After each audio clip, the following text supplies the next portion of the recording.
Hello, प्रणाम मित्रों।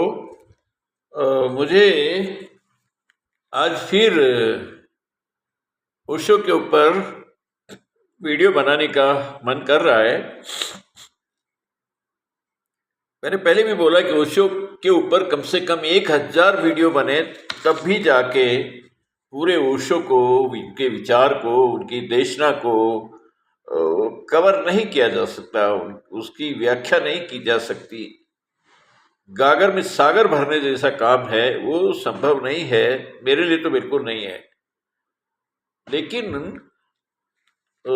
आज इस बात पे विचार करना पड़ रहा है मुझे कि मैं वीडियो क्यों बनाता हूँ, थोड़ा उसको एक्सप्लेन करना चाहता हूँ। देखिए, जब तो कोई विचार आता है, कोई घटना होती है, कोई ऐसी बात होती है जो मुझे आंदोलित कर देती है, तो मैं बनाता हूँ। कभी कभी कोई घटना, कोई विचार, कोई बात मुझे स्तब्ध कर देती है, अरे ये क्या हुआ, तब बनाता हूँ। कभी कभी हर्षोल्लास से भर देती है, ऐसे क्षण होते कि हर्षोल्लास से भर गए, कोई घटना, कोई बात। कोई कोई घटना मुझे एकाग्र कर देती है, कोई विचार एकाग्र कर देते हैं, तो वीडियो बनाता हूं। आज मैं, ओशो ने हमें बहुत बार बताया अस्तित्वगत शक्तियों के बारे में। आज मुझे अस्तित्वगत शक्ति के बारे में, बहुत शक्तियां होती है अस्तित्वगत, अनगिनत। लेकिन मुझे जो ख्याल आ रहा है, क्योंकि मैं राजनीति से जुड़ा व्यक्ति हूं, पॉलिटिकल साइंस का स्टूडेंट हूं, अभी भी मैं अपने आप को स्टूडेंट ही मानता हूं, कोई प्रोफेसर नहीं बना। वो ख्याल ये आ रहा है मुझे कि दो महान नेता हैं अभी तो हमारे,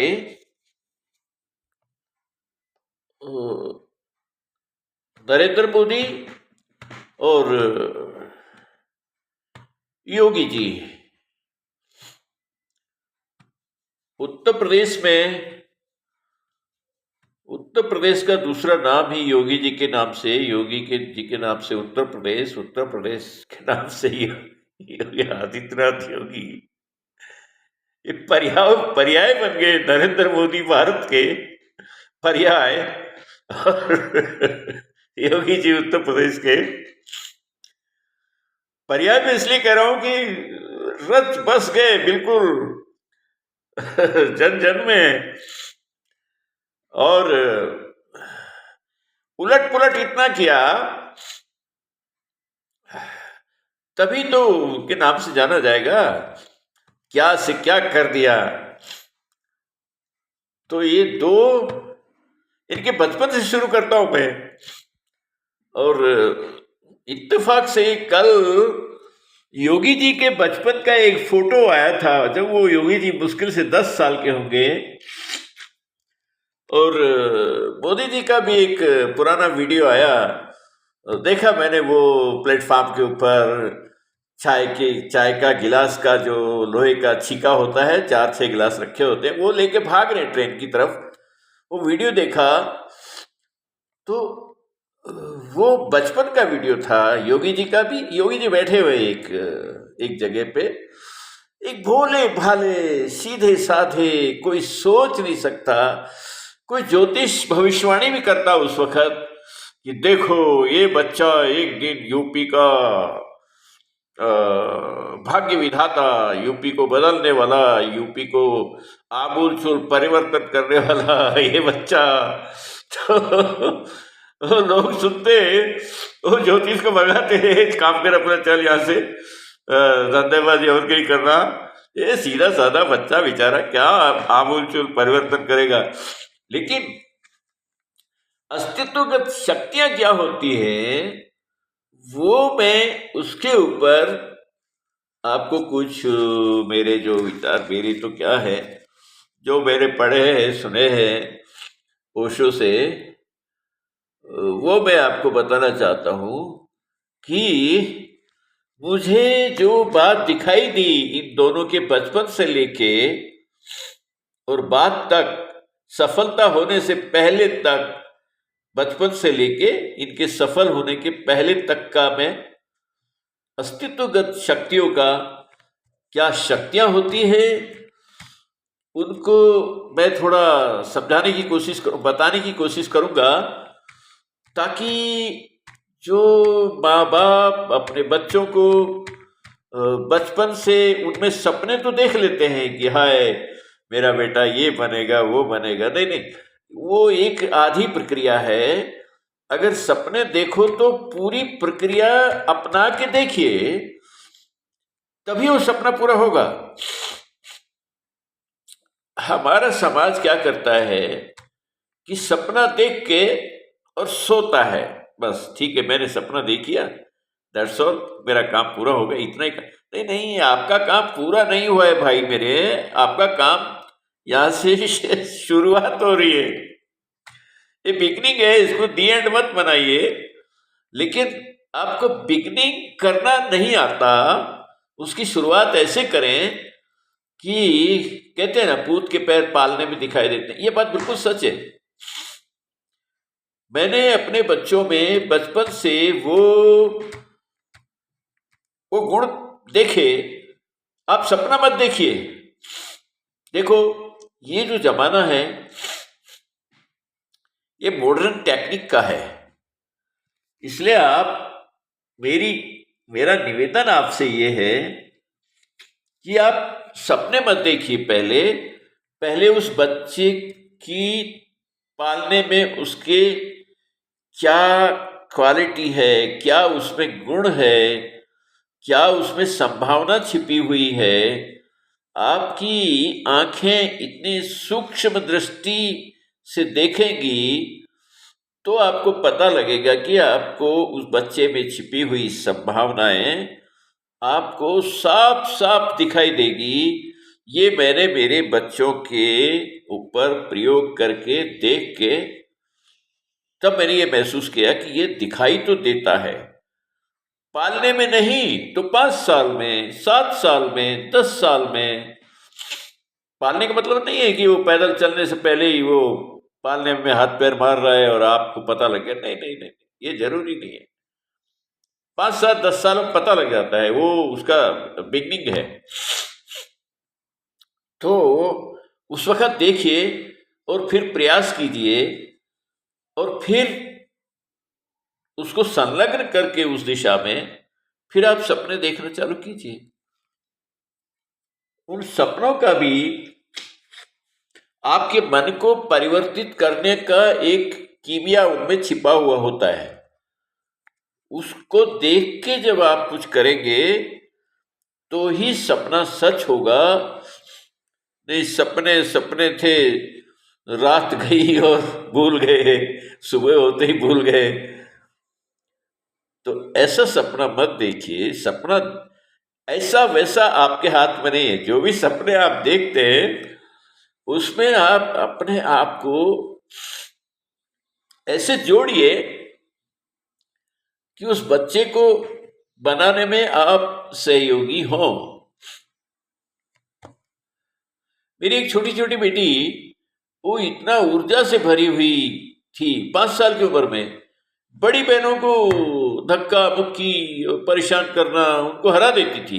कब तक इतना झंझट होता है, ऊर्जा इतनी प्रवाहित होती है किसी किसी बच्चे में। तो मेरी श्रीमती जी अध्यापिका, अध्यापिका का पहला काम होता है थप्पड़ लगाना। वो उसको थप्पड़, मैंने कहा भाई थप्पड़ मत मारो, देखो ऐसा करो अध्यापिका जी, मुझे ऐसा लगता है कि इसमें जो ऊर्जा है ज्यादा और इसको कुछ करने को बेचारी को मिल नहीं रहा, घर में बैठे बैठे क्या करेगी, बहनों के साथ धक्का मुक्की छेड़ ये वो उधम। तो मैं ऐसा करता हूँ, इसको स्टेडियम में डाल देता हूँ और इसको मैं मार्शल आर्ट में डालूंगा। वहां से पिट कुट के आएगी, आते ही सो जाएगी। ये भी खुश और हम भी खुश, इसकी पिटाई नहीं बनेगी और मैंने भी परेशान नहीं होगी। वही किया मैंने, छोटी सी कोई स्टेडियम में डाली। स्टेडियम चूंकि मेरे घर के पास ही था, थोड़ा बस से जाना पड़ता था, तो 1 साल के अंदर अंदर वो लड़की कि बॉडी के अंदर भी बड़े परिवर्तन हुए और उसके मानसिक रूप से भी बहुत परिवर्तन हुए और घर में शांति हो गई। आते ही वो इतनी थका देते हैं कि वो आते ही चारपाई के ऊपर बैठी और कब उसको नींद आई पता नहीं लगता। फिर खाना जब बनता था तब उसको जगा के खाना खिलाते थे, आधा खाया नहीं खाया, पर सारे घर में शांति हो गई। तो ऐसे ही आप बच्चों को बड़ी बेटी तो, दो बड़ी बेटी थी उसकी, बड़ी बहनें, उनमें मैंने देखा कि कुछ कलात्मक अभिव्यक्ति है। तो बड़ी बेटी को मैंने कथक में डाला और उससे छोटी को मैंने फोक डांस में डाला। उन्होंने आगे जाके उसमें बहुत प्रोग्रेस किया। दोनों सीरियल्स में काम करने लगी और बहुत सफल रहा। वो शुरुआत जो थी की थी वो बहुत सफल रहा और उस कला की वजह से उन्होंने पैसा भी अच्छा कमाया, पढ़ाई भी खूब की। मैंने ये किया कि पैसा कमाने के पीछे पढ़ाई नहीं छोड़नी पड़ी, पढ़ाई कंटिन्यू रखो, बाकी टाइम मिले वो सीरियल वीरियल जो करना है करो, पढ़ाई पहले जरूरी। तो उन्होंने ग्रेजुएशन किया, छोटी छोटी ने तो एमपीएड कर लिया, मास्टर डिग्री फिजिकल, और फिर वो करके वो छोटी बेटी बिड़ला के स्कूल में इसकी गेम्स की ऑफिसर बन गई थी। बहुत बड़ा स्कूल है बिड़ला का उसमें। लेकिन वो पहला अपॉइंटमेंट था उसका, तो पहला अपॉइंटमेंट ऐसी जगह हो, वो शहर में नहीं था, वो एक हाईवे पे था, जयपुर अजमेर हाईवे पे, और एकदम सब कटा हुआ शहर से गांव से, एक अलग ही था। तो वो मेरी बेटी को पसंद नहीं आया और वो पहला जॉब था, जो बड़ा ऑफर होता है पहला पहला, वो बच्चे पहचान नहीं पाते। वो उन्होंने कहा कि पापा मैं छोड़ूंगी, मैं नहीं करूंगी ये काम। मैं कहा ठीक है छोड़ो, जब नहीं कर सकते तो कल को तुमको मैनेजमेंट निकालेगा, तुम्हारा और कॉन्फिडेंस खराब होगा, छोड़ो, छोड़ दिया। फिर वो बोली कि मैं आपके बिजनेस को संभालना चाहती हूँ, लेकिन मैं मैन्युफैक्चरिंग करूंगी। तो मैंने कहा मैन्युफैक्चरिंग करो तो पहले नौकरी करो, कम से कम 1 साल तो नौकरी करो। उन्होंने मैन्युफैक्चरिंग यूनिट पकड़ी, उन्होंने एक्सपो गारमेंट का काम था उसमें पकड़ा, 1 साल काम किया, तो फिर कॉन्फिडेंस आ गया कि ये लड़की संभाल लेगी। तो आज वो एक अच्छी खासी एक्सपोर्ट गारमेंट की फैक्ट्री चलाती है, जिसमें 40-50 लोग काम करते हैं। तो पहचान करके सपने देखो, बात शुरू हुई थी नरेंद्र मोदी और योगी आदित्यनाथ जी के ऊपर। तो देखिए, उनसे कुछ सबक लिया जा सकता है पेरेंट्स के लिए। मेरा सारा फोकस वही है कि पेरेंट्स कैसे बच्चों के ऊपर ध्यान दें, सपने देखने से पहले उनको उनका होमवर्क करें। अब देखिए, इन दोनों के पेरेंट्स ने तो बिल्कुल ध्यान नहीं दिया। हाँ, मोदी जी के पिताजी ने बस इतना ही ध्यान दिया कि बेटा मुझे एक तेरी जरूरत है, तो मैं चाय बनाता हूँ। तो अभी चाय बनाने वाला कोई प्लेटफॉर्म पे ट्रेन में दौड़ के थोड़ी जाएगा, बच्चा तो जाएगा, बच्चा तो खेल खेल में ये सब काम कर लेता है। तो उनके पिताजी ने तो कोई भविष्य बनाने के लिए एक नहीं किया था, कि वो तो जरूरत थी उनकी और पढ़ाई भी करते थे और वो पिताजी की मदद भी करते थे, तो अच्छी बात है। और उन्होंने वहां से शुरुआत की। लेकिन योगी जी के पिताजी को, उनके परिवार को वो कुछ पता भी नहीं कि कब वो योगी बन गए। बस उनकी स्वतः उनका निर्णय था और उनकी जो आंतरिक बोध था वो इतनी छोटी उम्र में जाग गया कि वो, जहां तक मुझे याद है, ग्रेजुएशन करते ही वो मठ के, उन्होंने मठ को ज्वाइन किया, बाद में वो मठाधीश बने, वो छोटी उम्र में। तो उनका स्वबोध था सारा वही था। नहीं तो बाकी लोग क्या करते हैं, इसमें जो पेरेंट्स का ध्यान भटक जाता है वो बातें मैं बताना चाहूंगा कि क्या करते हैं पहले, तू बेटा ये कर, फिर अरे बेटा इसमें तो कामयाब नहीं, फिर आपने किसी लड़के को देखा, उसकी उम्र के लड़के को, वो कामयाब हो रहा है, थोड़ा कामयाब दिख रहा है, पैसे कमा रहा है, 2 पैसे ज्यादा कमा रहा है, कामयाबी वो नहीं होती। कामयाबी को पहचानने के लिए उसकी जो बोध की आंखें होती हैं वही लंबी कामयाबी को पहचान सकता है। तो वो किया, फिर वो किया, बेटा ऐसा कर वैसा कर। वैसा ही है, ओशो एग्जाम्पल देते हैं कि तुम 10-10 फीट का कुआं मत खोदना, पूरे खेत में चारों कोना में 10-10 फीट का कुआं खोदा, कितना हो गया, 40 फीट 50 फीट खोद डाला, लेकिन फिर बाद में बोलोगे अरे मैं तो 50 फीट मेहनत किया और पानी नहीं आया। भाई पानी एक ही जगह 50 फीट खोदने से आएगा, और आजू बाजू पता कर लीजिए उनका कुआं कितना गहरा है, 40 फीट 50 फीट, उतना खोदने के बाद में आप उम्मीद कीजिए कि पानी आया कि नहीं आया। नहीं आया तो और 10 फीट खोदिए, पर ये नहीं कि एक कोने में 10 फीट खोदा, फिर दूसरे में, फिर पूरब पश्चिम की ज्योतिषी ने बता दिया पूरब पूरब को खोदा है, नहीं पश्चिम को खोदो, और पश्चिम में भी नहीं आया, फिर ज्योतिषी बोलेगा अच्छा उत्तर को खोदो, मुझे दिख रहा है उत्तर को आएगा, वो पूर्व पश्चिम उत्तर दक्षिण 10-10 फीट के कुएं खोदे, पानी वहां नहीं आएगा। तो बच्चे को सफल बनाने के लिए भी पेरेंट्स को इस बात का ध्यान देना पड़ेगा कि कहीं पे 10-10 फीट का कुआं तो नहीं खोद रहे हो। भाई पानी वहां 50 फीट पे है, आप 10 फीट का खोद के छोड़ दोगे तो वो पानी की गलती नहीं है, वो आपकी गलती है। तो ऐसा करके मैं उनकी सफलता के पहले की स्टोरी को बताने में ज्यादा उत्सुक हूं। बाद की स्टोरी तो आपको पूरे अखबार वालों ने, पत्रकारों ने सब बता दी, पर जो पहले की स्टोरी है वो आपको कोई बताएगा नहीं। बताएगा तो आपको इतना ज्ञान भर देगा कि आपकी समझ में नहीं आएगा। मैं तो छोटी छोटी घटनाओं से, अपने अनुभव से आपको बता रहा हूं, ये सब कीजिए। और सफलता का जो आधार है, जो सफलता की कसौटी है, उसको पकड़िए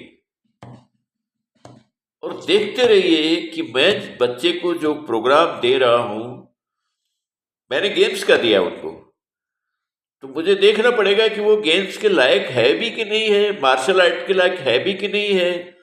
ऐसा नहीं 1 साल में वो सूख के कांटा हो गई तो इसका मतलब वो उसके लिए सुटेबल प्रोग्राम नहीं है। या आप उसको वो खाने पीने को, उसको उसकी डाइट वो नहीं दे रहे जो उसकी प्रोफेशन की, उसकी डिमांड है। तो ये सब चीजों को देखना पड़ता है, ये सब चीज देखिए। फिर सफलता कोई संयोगी घटना नहीं है कि संयोगवश मिल गई, और किसी को संयोगवश मिलती है, कोई एक्सेप्शन तो होते हैं लाखों में एक को, लेकिन वो कोई सिद्धांत नहीं बनता। संयोगवश हो गया वो कोई सिद्धांत नहीं है, कोई नियम नहीं है, कोई रित नहीं है। नियम, रित, सिद्धांत जो है सफलता के, वो हैं, उन्हीं के ऊपर आप चलिए। उसके ऊपर अपने को भी थोड़ा ढालिए कि कहीं मेरा मार्गदर्शन तो गलत नहीं है। ज्ञानी बहुत समाज में, उनसे पूछिए उसी से जिसने बच्चे को सफलता प्राप्त करवा दी। मेरे घर में अक्सर भीड़ लगी रहती थी बच्चों के। राजस्थान पत्रिका में एक दिन ऐसा हुआ कि दोनों बेटियों की फोटो आ गई फ्रंट पेज के ऊपर, वो एक मिस राजस्थान फर्स्ट, एक मिस राजस्थान सेकंड, पूरा मोहल्ला मेरे घर में इकट्ठा हो गया। और उन सबका एक ही सवाल था, वो बोलते थे भाई देखो, अब हम तो वहां से 20 साल रहे उस घर में, तो बचपन से जानते थे, बच्चे जब छोटे छोटे थे तब से लेके पहले एक रूम बनाया, फिर 2 बनाया, फिर 3 बनाया, ऐसे करके धीरे धीरे घर बनता है मिडिल क्लास का। पैसा एक साथ नहीं होता। तो सारे बोलने वाले, हमारा जो बिगनिंग था वो जानते थे। वो बोले कि देखो आप भी हमारी तरह मिडिल क्लास है, और हमारे बच्चे तो ये सब करते नहीं, आपने कैसे क्या किया। मैंने कहा अभी आपके बच्चों के ऊपर आप कुछ नहीं कर सकते, अब बच्चे जब 15, 16, 17 साल के हो गए, अब आप पिकनिक करेंगे तो बच्चे कुछ आपकी बात उनके गले नहीं पड़ेगी, अभी नहीं हो सकता, वो शुरुआत से करना पड़ता है। अब क्या करें, मैंने कहा वो मेरी श्रीमती है, अध्यापिका, उनसे पूछो, वो ज्यादा समझा देंगी, मैं नहीं समझा पाऊंगा। तो वो अपने हिसाब से बताती थी कि भाई अब ये करो, अब वो करो, अब उनकी पढ़ाई पे ध्यान दो, अब उनको पढ़ाई में सफल बनाओ। अलग अलग टाइप का अलग अलग नियम होते हैं, अलग अलग कायदे कानून होते हैं। उसके हिसाब से अस्तित्वगत शक्तियां तभी आपका साथ देंगी जब आप तन मन धन से बच्चे को कामयाब बनाने में तन मन धन से जुटेंगे, तो आप देखिए अस्तित्वगत शक्तियां आपका साथ देंगी। ऐसा नहीं बच्चे को एक दिन ले गए, चल बेटा बजा घंटी, लगा अगरबत्ती, भगवान से ये मांग ले, वो मांग ले, आपने मांग ले, ये सब नहीं होता, ये इतना आसान नहीं है। ऐसा होता तो पुजारी के बच्चे नंबर 1 होते। तो ऐसा आप करें, मेरी समझ में ये आया, वो मैंने आपको बताया। मेरा कोई ज्ञान नहीं है, मेरा अनुभव है, वो मैं बोलता हूँ, वही मैं करता हूँ, वही मेरा जीवन है। ओके, ओशो नमन, प्रणाम।